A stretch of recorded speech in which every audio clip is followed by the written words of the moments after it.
So, welcome to Jumbo IS and welcome to our lecture series called Daily News in Shorts. In this lecture series, we cover that day's newspaper in a very short span of time within 20 minutes. All right, now today we are going to be covering August 14, 2024's newspaper, and the important news items that featured in August 14th's newspaper are as following. Okay, so let's take a look at the topics of the day or today's topics. So, there are only three topics that were of significance for us, so we'll only cover these three topics. Okay. Other things were there also. Other news items were also there in the newspaper, but they were not that important for us from the perspective of civil services examination. So we'll only focus our attention on these three news items. Okay. Number one was Anusandhan Kosh. Now, what is this Anusandhan Kosh? How will it help India in developing technologically? How would it advance technological innovation in India? We'll talk about this. Then, recently, an interview was conducted between Elon Musk and Donald Trump on Twitter or X, platform X. But that interview could not go on without errors because there was a cyber attack on Twitter and precisely on that interview. So that interview does not run smoothly, there were few cyber attacks. Those cyber attacks are known as DDoS attacks. So what are DDoS attacks? We'll talk about that. Then recently, India's weight in MSCI Index increased. Now, what is this MSCI Index? How will it improve foreign capital inflow or foreign investment inflow in India? Okay, what is the significance of MSCI Index? We'll talk about everything. This is good news basically. Okay, so without further delay, let's start with topic number one, which is Anusandhan Kosh. Okay, now, the Anusandhan Kosh is of 1 lakh crore, which will provide long-term financing to support research and innovation in sunrise domains. Now, what do we mean by sunrise domains or sunrise sector? Well, sunrise sectors are those economic sectors which will bring future growth in India. So, all the futuristic sectors like AI, big data, futuristic sectors are known as sunrise sectors. Okay. Now, 1 lakh crore is being set aside by the government of India to provide long-term financing for innovation in sunrise domains, which will create new avenues for India's tech-savvy youth. Now, this fund was announced in the interim budget of this year, 2024-25. Interim budget, by the way, in February, not July. Okay. Plus, the center is also in the process of drawing up a comprehensive scheme to provide concessional capital support to private sector to encourage them to adopt indigenous deep tech and cutting edge technologies in defense, energy, and electronics. Look, basically, private sector in India employs technology, but that technology is foreign. Okay, so manufacturing plants and various other industries in India, they employ technology, they use technology, high tech technology, but that technology is foreign because foreign technology is more efficient than Indian technology. Right, that's what the reason that is the reason they give, right? But the thing is that if these domestic companies do not use Indian technologies, then how would Indian technology become efficient or improve?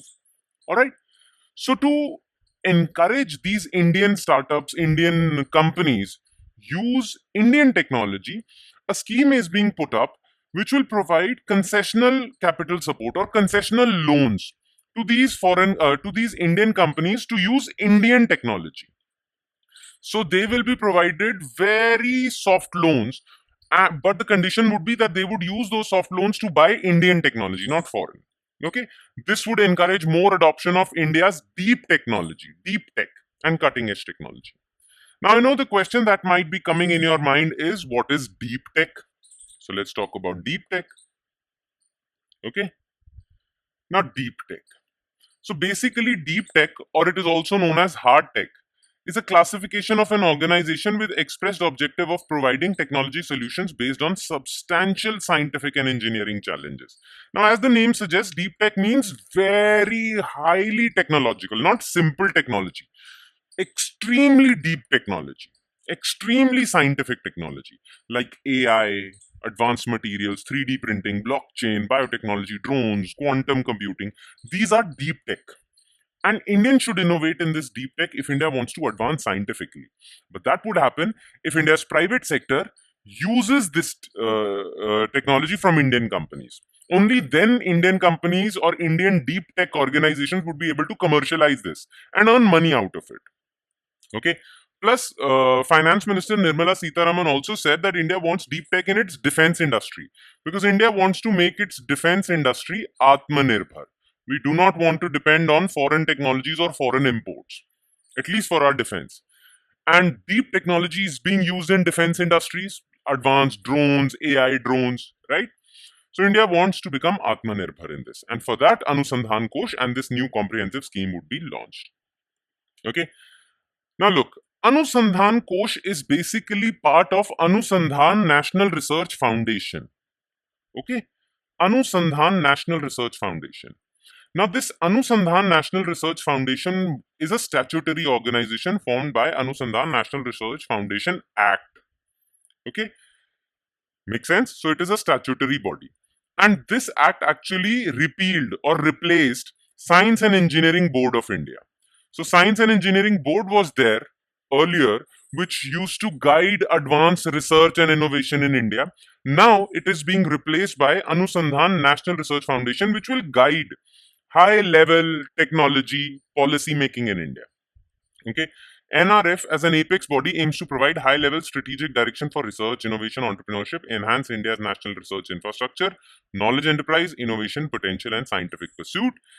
The administration of this research foundation would be taken over by Department of Science and Technology, and Anusandhan National Research Foundation's chairman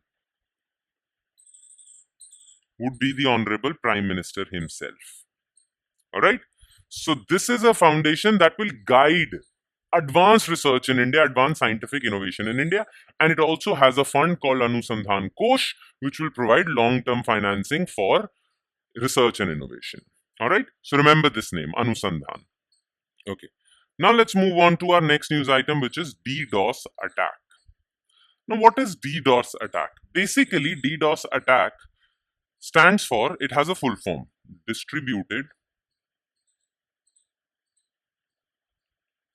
denial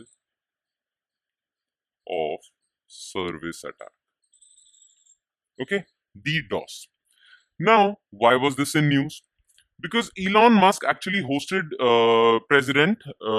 former US president and current Republican presidential candidate Donald Trump on his social media platform X, earlier Twitter, for a live interview.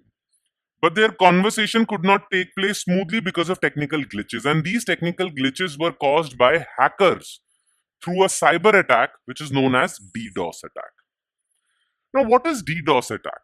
As the name suggests, let's ignore the word distributed for a moment and let's talk about denial of service. Okay, so what is basically denial of service attack, and then we'll talk about DDoS attack. Sorry, this is from the previous news, Tungabhadra River. I'm so sorry. But let's talk about DDoS attack first. Okay, now let's suppose you want to actually work on my website. Let's suppose Jumbo IS. You want to access something on Jumbo IS. You are on Jumbo IS and you're watching some lectures. You are on our website and you're watching some lectures, reading some notes. All right. You want to access this website. But what if there is a hacker which will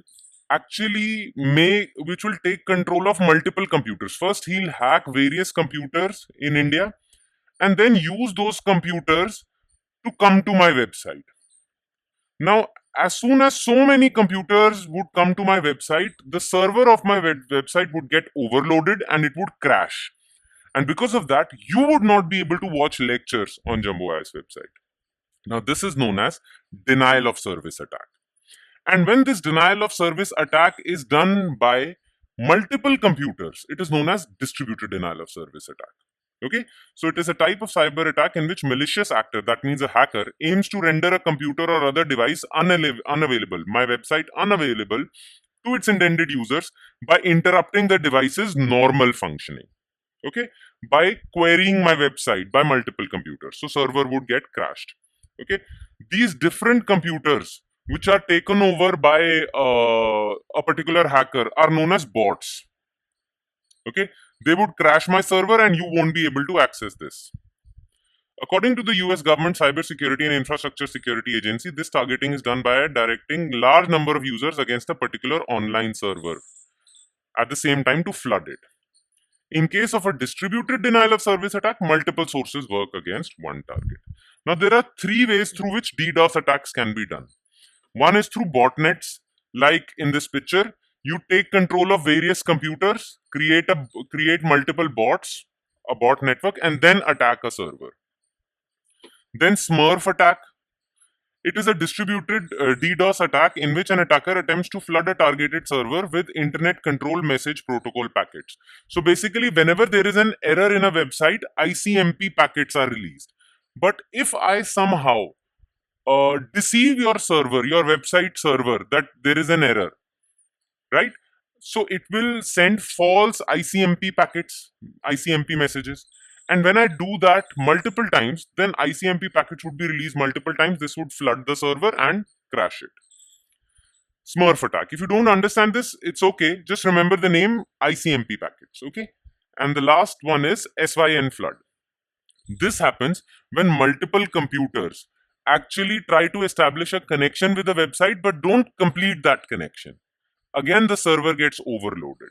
Okay, so just remember these names. Okay, just know what a DDoS attack is. Even if you don't understand what is Smurf attack, SYN flood, if you don't get it, if it's too technical for you, don't worry about it. No one is going to ask you any questions regarding the technical details of SYN flood or Smurf attack. Just remember what DDoS attack is, and just remember the three ways of DDoS attacks, just the names of them. Okay, all right. Now let's move on to our last news item, which is India's weight in MSCI Index. So MSCI India Index has added 7 Indian stocks in its index, which would lead to around 2.7 billion to 3 billion from foreign investors in India. So this would lead to foreign investment of this much in India. Now, MSCI Index is part of MSCI Global Standard Index, and MSCI is basically a company of Morgan Stanley, a bank in USA. And MSCI basically provides advisory services to investors in share market, stock market. Now, MSCI comes out with an index. There is a global index. There is an emerging market index. Okay. Now, if India's index increases in emerging market index, if India's weight increases in emerging market index, then various foreign investors would invest more money in India. Because what these foreign investors do is, all these foreign investors look for MSCI's emerging market index. And they see which country has more weight. So let's suppose China has 20% weight. So these foreign investors would put 20% of their money in China. Let's suppose India has 10% weight. So they'll put 10% money in India, right? So if India's weight increases, then more foreign investors would put more of their money in India. This would lead to increased foreign investment in India. That's about it. Okay. Now, MSCI Index, basically MSCI is a company, investment research company of Morgan Stanley that provides advisory services to investors and releases indices. Okay. MSCI has indices for countries, regions, emerging markets, developed markets, small cap, all cap, even Islamic indices also, that index for Islamic countries. MSCI index is designed to measure the performance of large and mid cap, large companies and middle companies of Indian stock market. Okay, just remember the name MSCI index. Just remember that MSCI has various indices for different countries. It also has an emerging market index. In that index, India's weight has increased, which would lead to more investment in India. Okay, who owns MSCI? Just remember Morgan Stanley. That's about it. Okay, and with that, we come to an end of this lecture. Thank you so much for watching, everyone. And if you want the detailed notes for this lecture with detailed explanation, so I have created a PDF file and uploaded that PDF file on our Telegram channel. Okay, so make sure you check out our Telegram channel. The link to our Telegram channel is provided in the comment section below.